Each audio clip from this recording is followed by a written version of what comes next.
baik. Izinkanlah kami memperkenalkan diri.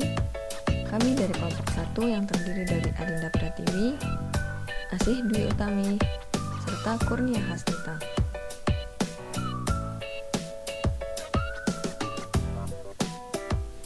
Sebelum masuk ke pokok pembahasan, yuk cari tahu apa itu pelayanan publik. Pelayanan publik merupakan kegiatan atau rangkaian kegiatan dalam rangka pemenuhan kebutuhan pelayanan sesuai peraturan perundang-undangan bagi setiap warga negara dan penduduk atas barang, jasa, dan pelayanan administratif yang disediakan oleh penyelenggara pelayanan publik. Kemudian, dari artikel tersebut, ada beberapa poin kelebihan pelayanan publik ala Jepang yang bisa kita ambil. Yang pertama, dari segi pemerintahan, pelayanan yang diberikan oleh semua instansi pemerintahan di Jepang sangat baik. Dari sisi karyawan kantor, pegawai rumah sakit yang memiliki etos kerja yang sangat tinggi, serta sistem berlandaskan kejujuran akan cepat maju dan meningkat sekaligus sangat efisien. Yang kedua, sistem pelayanan. Di Jepang, pelayanan memudahkan. Sistem the biggest service for the small yang kurang lebih bermakna pelayanan dan perhatian yang maksimal untuk orang-orang yang kurang beruntung, bertanggung jawab dalam setiap pekerjaan, serta menjaga agar tidak ada kekeliruan dalam bekerja, karena menyangkut kehormatan negara. Kemudian, kebersihan. Di Jepang, kemana mata memandang, maka akan ditujukan pada situasi yang bersih dan rapi. Hal ini sesuai dengan karakteristik yang senantiasa berikan dalam berbagai hal. Selanjutnya, transportasi. Di Jepang, transportasi publik terintegrasi dengan baik serta mampu mengakomodir kebutuhan masyarakat sepenuhnya. Dan keamanan. Di Jepang, polisi berpenampilan sederhana dengan fokus utama pada fungsi kontrol dan pengambilan keputusan. Bila menanyakan keberadaan sebuah barang, maka petugas tidak sekedar memberikan arah petunjuk, namun akan mengantarkan hingga berjumpa dengan barang yang dicari.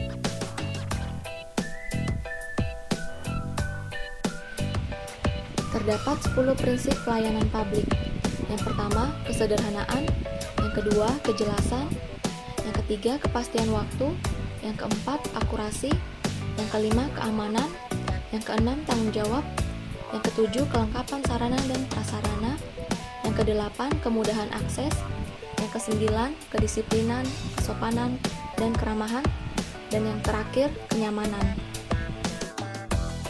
Adapun prinsip pelayanan publik, yang pertama, kesederhanaan. Polisi berpenampilan sederhana dengan fokus pada fungsi kontrol dan pengambilan keputusan.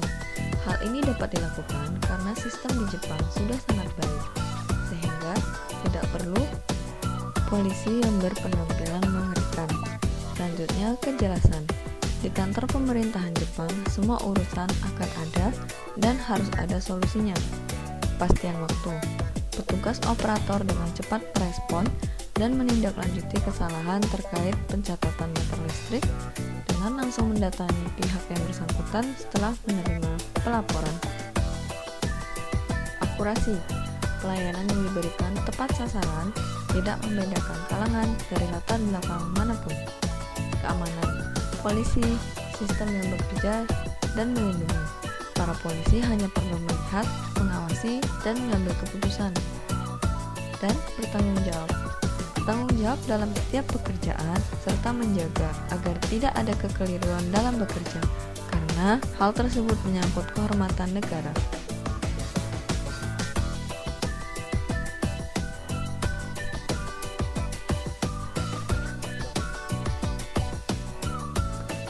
Adapun prinsip pelayanan publik, yang pertama, kelengkapan sarana dan prasarana. Transportasi di Jepang didominasi oleh angkutan publik, baik bus, kereta lokal ekspres, super ekspres, Shinkansen atau kereta peluru yang berkecepatan sangat tinggi, maupun pesawat terbang yang digunakan untuk transportasi antar wilayah. Kemudahan akses. Di Jepang, mendapatkan akses untuk memperoleh kemudahan dan fasilitas keringanan dari Jepang, Semisal dalam mengurus dokumen, di sana tidak berbelit atau dapat dikatakan teliti namun tidak menyulitkan. Kedisiplinan. Seluruh pegawai atau karyawan kantor senantiasa bergerak dari saat bel mulai kerja hingga pulang larut malam. Adapun di Jepang, jam resmi masuk kantor yaitu pukul 9, serta jam resmi pulang pukul 17. Namun demikian, tidak sedikit atau bahkan dapat dikatakan hampir seluruh karyawan datang lebih awal serta pulang lebih larut. Hal ini menunjukkan bahwa etos kerja di Jepang sangatlah tinggi. Kemudian, kesopanan.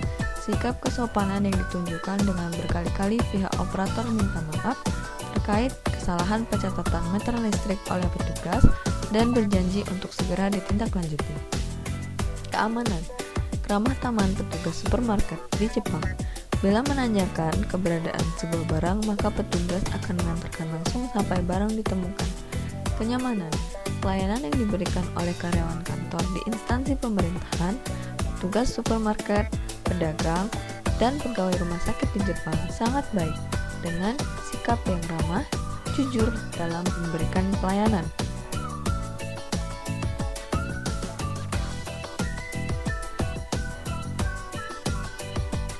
Adapun pelajaran yang bisa diambil, yang pertama, melayani masyarakat dengan sepenuh hati, tidak memandang latar belakang masyarakat yang dilayani, tanggung jawab atas segala sesuatu yang dikerjakan, memiliki kesadaran untuk selalu well prepared atau menyiapkan segala sesuatu, mengedepankan kepuasan pelanggan, kemudahan dan cepat dalam memberikan pelayanan, di mana dalam mengurus berkas ataupun dokumen tidak berbelit ataupun dipersulit, mengedepankan nilai kejujuran.